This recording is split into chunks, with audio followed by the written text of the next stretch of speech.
যারা লক্ষ্মীর ভাণ্ডার পাননি বা নেননি এতদিন, তারা অন্নপূর্ণা ভাণ্ডার পেতে চাইলে কি করবেন? যারা আগে লক্ষ্মীর ভাণ্ডার পেতেন, তাদের কি করতে হবে?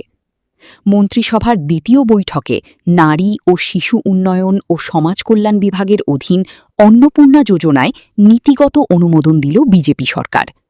তৃণমূলের লক্ষ্মীর ভাণ্ডারের বদলে এবার বিজেপি সরকারের অন্নপূর্ণা ভাণ্ডার।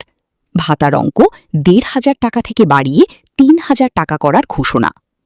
যারা আগে লক্ষ্মীর ভাণ্ডার পেতেন, তাদের নতুন করে আবেদন করতে হবে না। একই অ্যাকাউন্টে সরাসরি ডিবিটির মাধ্যমে পৌঁছে যাবে অন্নপূর্ণা ভাণ্ডারের টাকা।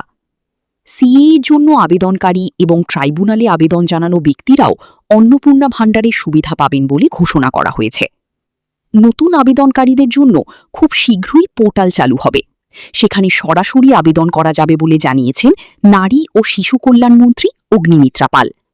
দ্বিতীয় মন্ত্রিসভার বৈঠকে ১ জুন থেকে পশ্চিমবঙ্গের সমস্ত সরকারি বাসে মহিলাদের বিনামূল্যে যাত্রায় নীতিগত অনুমোদন দিল সরকার। দূরপাল্লা হোক বা স্বল্প দূরত্ব, সব ধরনের সরকারি বাসেই মহিলাদের কোনো ভাড়া লাগবে না। পাশাপাশি নতুন ইলেকট্রিক বাস আনার কথাও ঘোষণা।